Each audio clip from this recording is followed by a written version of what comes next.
Bizim bugün en ciddi çetinlik çektiğimiz uşaqların formalaşması çok balacadan, beşikten formalaştırabileceğimiz bugünlerin milli hikayelerimiz olmalıdır. Yazan var o milli hikayeleri. Verilişlerde neyi təbliğ eləyir? Niyə bağlandı bu verilişler?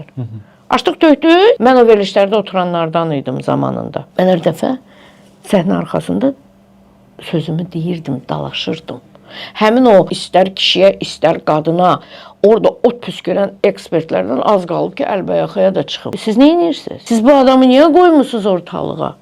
Bu dərdini götürüb gəlib. Bu cahildir. Buna dəstək göstərmək lazımdır. Yox, sən açıb onun bütün iç paltarlarına qədər ortaya tökəndə bu adamın geri dönüşü haraydı? Dönə bildi mi?